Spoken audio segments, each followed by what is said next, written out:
Hey there guys, this is Richard, your host, with another marvelous video. 2018 Spider-Man Into the Spider-Verse was great for multiple reasons. It had an amazing soundtrack, insane visuals, an emotional storyline, and all the Spider-Man you could have asked for, and then some. The first proper adaptation of the Spider-Verse saw Miles Morales step into and try to fill the massive shoes left behind by his universe's Peter Parker. And it looks like that journey is going to continue next year, along with a slice of love and what appears to be every Spider-Man ever conceived. The trailer for Spider-Man Across the Spider-Verse makes it clear that this is going to be a multiversal love story, but one backdropped with about 100 different Spider-Men from across the multiverse. And it also looks like the big bad of this movie is going to be a Spidey, ironically enough. So, without wasting too much time, let's get straight into it. This is every Spider-Man from the Spider-Man Across the Spider-Verse trailer explored. Before we go into our explanation, we have a very small request. If you like our content, please support us by subscribing to our channel. This is a small click for you, but for us, it means a lot. Thank you. Let's begin.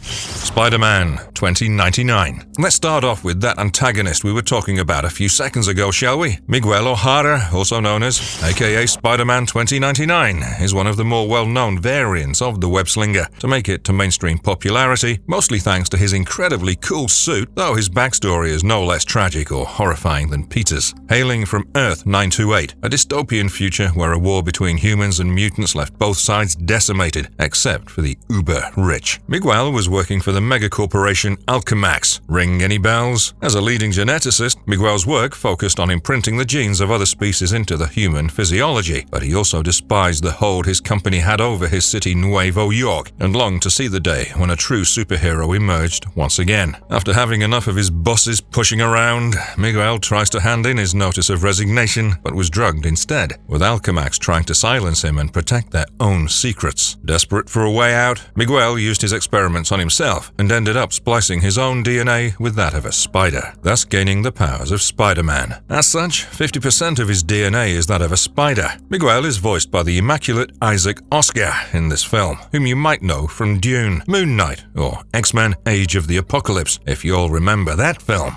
It looks as though Spider-Man 2099 is going to be the major antagonist of this film, or at least the Doctor Strange from No Way Home type character, because if you remember, he showed up in the Spider-Man the Animated Series universe at the end of Into the Spider-Verse, and this trailer shows him directly throwing hands with Miles Morales. If Across the Spider-Verse is following the Spider-Verse storyline from the comics, then it's possible that Miguel from the movies is quite like Miguel from the comics, and that could explain his motives. In the comics, Miguel was one of the first Spider-Men to realize the invasion of the Inheritors and the threat that the web of life and destiny was under. It looks like Mr. Morales has caused a bit of a Tom Holland Spider-Man situation and must now find a way to fix it whilst fending off counterparts of, himself. And speaking of Mr. Morales... No, of course. Hey, are these your drawings? What? No, no. Good. Miles Morales, aka Spider-Man. Boy, this guy can't catch a break even if he wants to, huh? Miles has come a long way from his first multiversal adventure. Don't get it twisted. Into the Spider-Verse was as much a coming-of-age story as it was an action-adventure. But now that he's officially Spider-Man, what's next for him? Well, turns out that the answer is love. Across the Spider-Verse has already been described by executive producer Amy Pascal as a romance set in the Spider-Verse's backdrop, but that isn't all there is to this movie. After Miles and Spider-Gwen arrive to what appears to be the Council of Spiders, a chase ensues which sees Miles fleeing from literally every version of Spider-Man in presence there. We know from the first movie that he has a bit of an act first, think later modus operandi, and his lack of experience makes him take risks that would make Tom Holland's Spider-Man look reasonable. But what exactly could he have messed up so badly that every Spider-Man that isn't his mentor is chasing him to hell and back? We suppose that is what the story of Across the Spider-Verse is going to be about. If Miles disagrees with the plans that the rest of the Spider-Men have all agreed to and decides to steal something important like, I don't know, a totem, then we can see why the chase would be warranted. Or he could be a multiversal anomaly that needs to be corrected. Or he just dissed the scientific knowledge of every Spider-Man in attendance and they took that personally. That answer will be given to us when the movie comes out. For now, let's move on to the next. Oh, no. Good.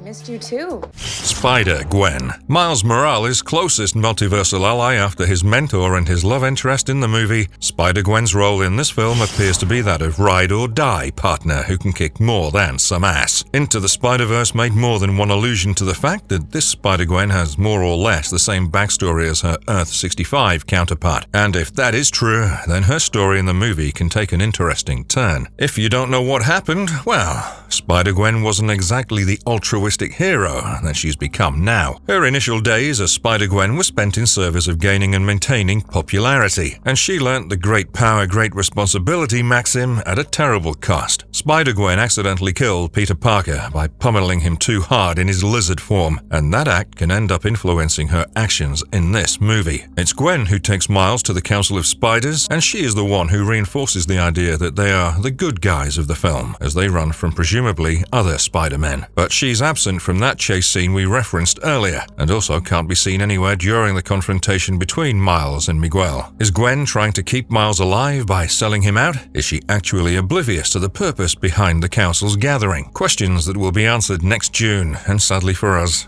patient isn't our best trait.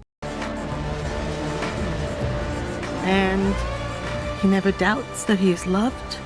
Peter B. Parker. The mentor is back, and it looks like he's doing much better than he was in the last movie. Peter B. Parker from Earth 616, yes, that one, mentored Miles into becoming a good crime fighter and Spider-Man in the first movie, making him understand the true meaning of the great responsibility maxim. He had suffered many tragedies too, losing the love of his life to divorce and enduring basically everything that the OG Spider went through. But it looks like things are on the up and up for him now. For starters, he's introduced in a bathrobe, which is already more laid back than his last appearance, and his robe has a baby pocket in it, which implies that he not only got back together with MJ, but they've also had their child by this point. It looks like Peter B. Parker will continue his role of being the skeptical mentor figure in this movie too, because apart from his introduction and one scene that focuses on him playing with, spoilers, his daughter, the only other scene is him, Miles and Gwen seemingly getting a breakdown of how the web of life and destiny works, from a Spidey who's more well-versed with its machinations. It looks like Pete B will fulfill the role of the old gunslinger on one last rodeo with his disciples before he lays down his weapon and his life to allow his successors to fill his boots. But whether that actually happens remains to be seen. For now, we're just glad he's happy, because boy, was he a buzzkill when he first showed up.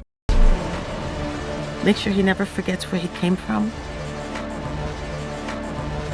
Spider-Punk. Clear the way and charge up your amps, because things are about to get punk around here. Hobart Brown was a rebellious teenager with a vulgar mouth and a minority background. All things that President Norman Osborn wanted gone from his vision of America. After getting bitten by a radioactive spider created due to illegal dumping of toxic waste, Hobart gained power similar to Peter Parker's and dubbed himself Spider-Man. He used an army of spiders, not literally, and the power of punk, yes, literally, to dethrone President Osborn and establish a regime where the disenfranchised were not trampled upon anymore. Doing all of this with the flair and grace of a manic punk rock enthusiast. Daniel Kaluuya has been cast as the voice actor for Spider-Punk, and this should bring out an interesting side of Kaluuya himself, who despite being of British origin was yet to play a British character in any major feature film. Now that he is, expect Spider-Punk to remind you of a road man with punky attitudes. He was recruited by the superior Spider-Man in the Spider-Verse storyline for his unpredictability, his brashness, and his rabble-rousing ways. And we expect to see all three of those things on full display in Across the Spider-Verse. The bombastic Bagman. Peter wore this suit literally twice, and yet it's available in every Spider-Man game as a goofy unlockable that's probably more distracting for you than it is helpful. But what can we say? The bombastic Bagman is a certified classic character. He came into being when Peter was separated from the Venom symbiote and needed another costume to web-sling around town in the interim period. His good friend and sympathizer Johnny Storm, aka the Human Torch, gave him an old Fantastic Four costume and a paper bag with eye holes to make do, but not before putting a kick me sign on the back. The bombastic Bagman has only appeared once in the comics, but as you can tell from the design, the opportunity to not use him at every possible moment is just too good to pass up on for anyone. Judging by the appearance of his costume, it looks like this character will be closer to the Identity Crisis arc Peter Parker, simply because it looks like he's just wearing a paper bag over his Spidey costume, which is kind of what Peter did in that arc as well. He can be seen walking about the Council of of spiders at the halfway point in the trailers, and later chasing Miles down for one of the 3 reasons we listed above. Regardless, we're just happy to see him make his movie debut finally, after literally decades of being bagged on for his design. No pun intended.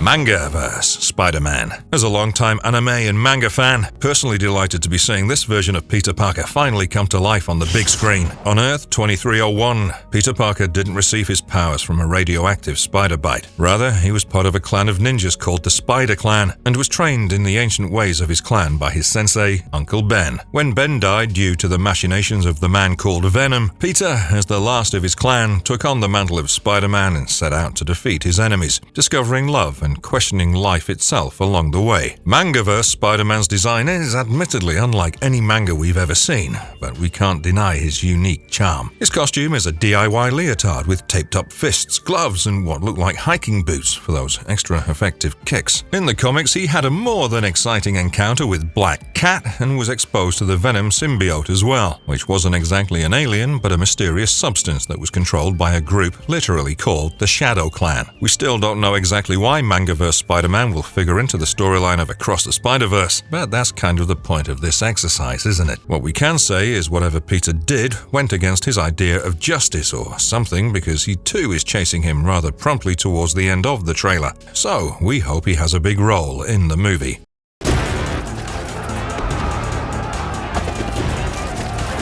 Who do you think you are? Spider Armor Mark II. Spider-Man's entire shtick is that he's too fast to hit and too flexible to even try to break. But when his enemies start busting out the high calibers, even Peter Parker is forced into taking caution. The first Spider Armor was a hulky suit made out of pseudo-metal fabric that slowed Peter down, but made him immune to the bullets of the new Enforcers. However, when that armor cracked due to Thermite's freezing powers, it appears as though the web-slinger wizened up and tightened his design work. When a mentally unstable serial killer called Massacre caused Peter to lose his spidey sense for a time, he created the upgraded Spider Armor Mark II, which didn't sacrifice his speed and agility in protection of his body, and magnetic webbing, which probably inspired the Amazing Spider-Man movies, and also came in a gorgeous black and yellow color scheme. Though this is more of an armor that Peter made for his own use than an alternate character, Across the Spider-Verse is treating it as such, which means that the man within it is yet another variant of Spidey himself. Based on all the research we conducted, the most likely candidate is the Peter Parker from the video game Spider-Man Edge of Time. There, Peter Parker became the CEO of Alchemax and ended up messing with the space-time continuum so hard that he ended up becoming more Dr. Doom than Spider-Man. That sounds like endgame activity to our ears, and it's possible that this Spider-Man is actually the one pulling all the strings. But given we can't even say which version of Spidey he is, we're just going to have to wait and watch. Lady Spider. Fans of this niche steampunk version of Spider-Man can finally rejoice, because Lady Spider is officially hitting the big screen as part of Across the Spider-Verse. Born Maybelle Riley in New York City on Earth 803, set in the closing stages of the 19th century, Lady Spider came about at a time when women were severely oppressed by the system. Her father used to keep a lot of animals around, and one day she decided to let a caged spider out, thinking that she would be giving it comfort. Instead, the spider bit her and taught her to let no one cage her lest she turns into a beast like this. After her father's death, she tinkered in his garage and created 4 mechanical legs for herself that would allow her to climb walls, as well as web shooters, turning her into the Lady Spider. Her primary antagonists are the 6 Men of Sinistry, a steampunk iteration of the Sinister Six, and she played a small, albeit important role in the comic book Spider-Verse series. You can clearly see Lady Spider walking in the Council of Spiders at about the halfway point in the trailer, consulting with an AI that's possibly the same one that Miguel O'Hara uses, given their relationship in the comics. Spinneret. Well, after spending literally decades as Peter Parker's main love interest, it was only a matter of time before MJ got her own suit. And boy, did she manage to make it memorable when she did. During the events following God Emperor Doom's reforging of the universe into Battleworld, Spider-Man and his family was targeted by the Regent, aka Augustus Roman from Empire Unlimited. After taking down the villain with help from his wife and daughter, whom we will get to in a bit, Peter reversed engineered the suit MJ used to help him out to imbue it with his own powers, turning her into a superhero as well. Donning the alias Spinneret, MJ mainly uses the costume to keep an eye out on her and Peter Peter's daughter, Annie, but that doesn't mean she doesn't kick criminal butt as well on the side. As Spinneret, she's battled not just Mole Man, but also Venom in a conflict that's reminiscent of the classic She-Venom storyline. Not only that, but her suit is directly related to Peter's powers, in that it leeches off him to power MJ, and that leeching is far more pronounced when they're in close proximity. It'll be interesting to see how Spinneret features into the story, given that her Peter story kinda parallels the one that Peter B. Parker had with his MJ, and also because these two spider families have another thing in common.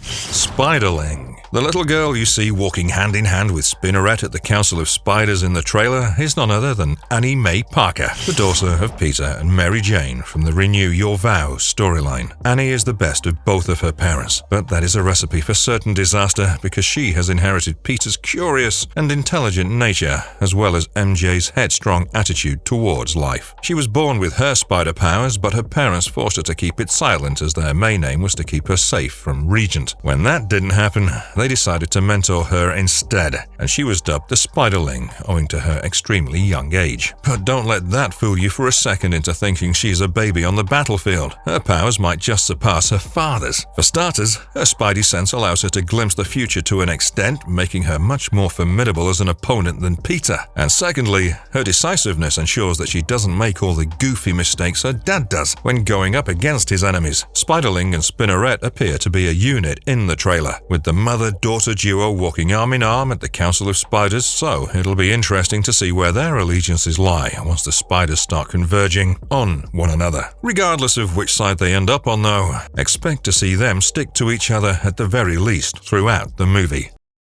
The Scarlet Spider. Ah yes. Now we're getting into classic Spidey variant territory. Before the Spider-Verse was ever a thing, only one other person could lay claim to the mantle of Spider-Man, and that was Ben Reilly, the infamous linchpin of the Clone Saga, which still has the Spidey fandom split down the middle. First, Peter was replaced by a clone. Then the clone was told it was actually the original. Then it wasn't the original, but it was connected to it, and somehow every time Ben Reilly dies, he's resurrected to die all over again. But once he made his peace with Parker and his own nature, he decided to follow in the footsteps of his original and became the Scarlet Spider. Later on, Kane Parker, another clone of Peter, would go on to take up the same mantle, and it's cool to see that Across the Spider-Verse intends to canonize both of them. If you watch the Council of Spiders shot in slow motion, you'll notice what looks like a group of Scarlet Spiders huddled in the right-hand corner of the screen at about the 1 minute 27 second mark. Yeah, we technically cheated by putting them all into one entry, but hey, let's not get lost in semantics and keep this train moving, shall we? Because the next entry on our list is just plain outlandish, and it's a roar and a half to see that Sony actually added him to the movie. Spider Cop. What started as a joke character turned into a running gag in a game, and has now culminated his journey by becoming the canonical traffic director of the Council of Spiders. Spider Cop was introduced during the Spider-Geddon event as a grizzled veteran of the Force, who used his powers as Spider-Man and his skills as a cop to keep his reality, Earth 19119, safe from crime and criminals. He was referenced multiple times in Insomniac's Spider-Man game by Peter Parker, especially whenever he was around Yuriko Watanabe, and the former was overjoyed to learn that a Spider Cop actually existed in the multiverse. Well, it looks like he's about to meet the man of his dreams in the flesh, because as the camera pans out of Miles and Gwen's arrival to the council, you can see Spider Cop plain as day, directing the dozens of Spider-Men and women gathered to their designated swinging areas. We're not sure if Spider Cop will have an important role to play in the actual story of the movie, but for us, his mere presence as comedic relief is enough. Activate instant kill!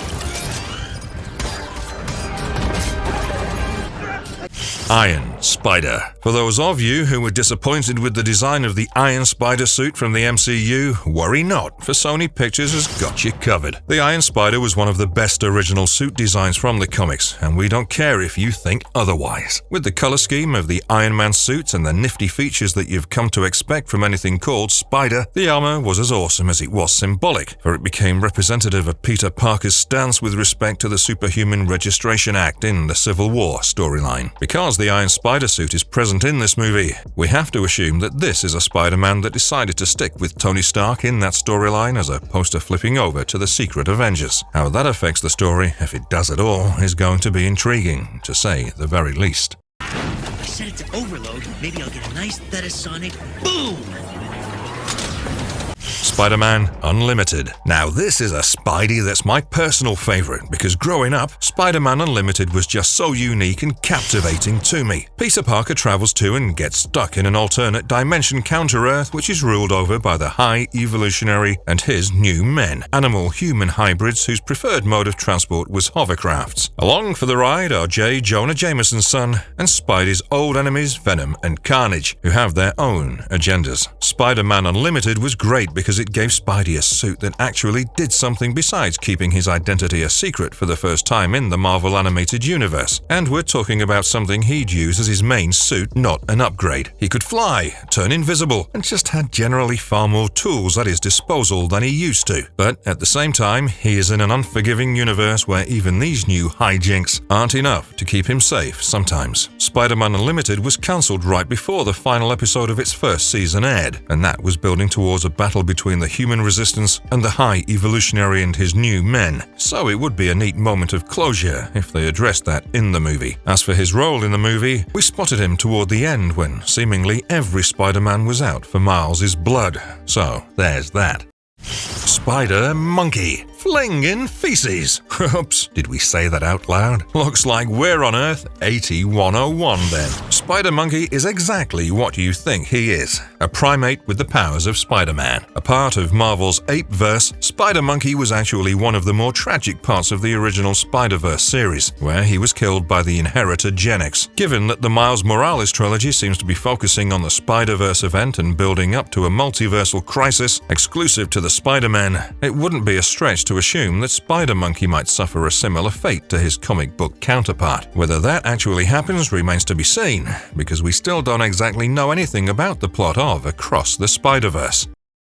Werewolf Spider-Man. Ever thought Evil Dead would cross over with Spider-Man? No? Well, it happened, and that is where this version of Spidey comes from. Werewolf Spider-Man originated in a world where, somehow, most of the superhero population had been turned into cannibalistic werewolves, and he was actually the first one to detect Ash Williams' arrival in their reality, thanks to his incredibly honed senses. Given that in the comics the werewolf infection seemed to have turned Peter into a rabid, feral, yet conscious and sentient werewolf, it would be interesting to see how the movie handles this character, if they even bring him to the forefront, because there is a lot of potential for goofy horror comedy with this guy right here.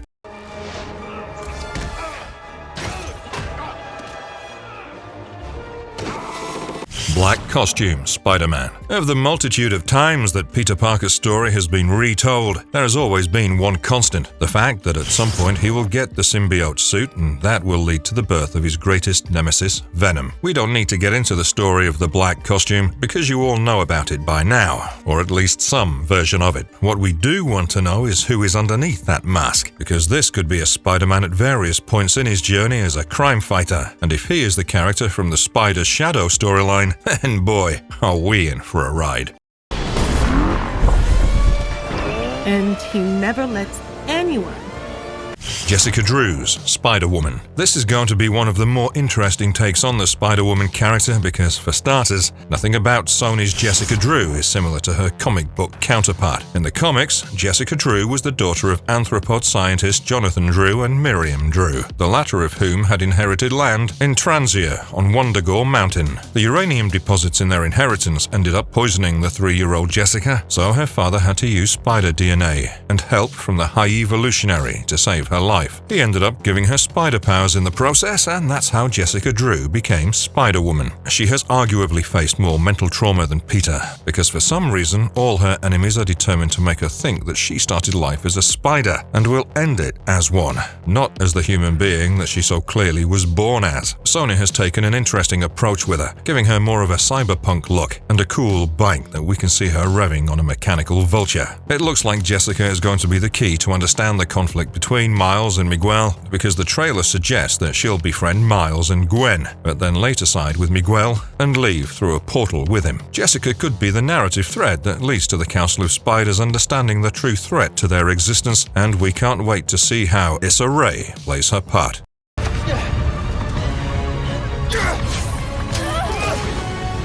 I'm sorry.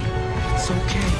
PlayStation Spider-Man. And to round out this list, we have another Peter Parker-Miles Morales duo, but they hail from the video game franchises off of Marvel's IP. Insomniac's Spider-Man and Spider-Man Miles Morales are featured in Across the Spider-Verse and can be seen crossing the Council of Spiders just after Miles and Gwen arrive. This just goes to show you that they are pulling out all the stops for this movie. The Spider-Man from the first Spider-Man game is also rumored to be a part of the film, as are tons of other Spider-Men who probably didn't even appear in the trailer. If I set it to overload, maybe I'll get a nice Thetasonic boom! Marvelous verdict, with 20 or so named Spider-Men already having been confirmed and about a few dozen others being visible in the trailer, Spider-Man Across the Spider-Verse has the potential to be the best crossover superhero film of all time. And it might just achieve that by focusing on the new Spider-Man, which is a massive credit to the developers of this franchise. We're sure we've missed out many other names from our list, so let us know which Spider-Man you spotted that we didn't, down in the comments below. And if you liked our content, don't forget to leave a like and subscribe to us if you haven't already. Have a good one and be safe. Thanks, everyone. We are supposed to be the good guys. We are.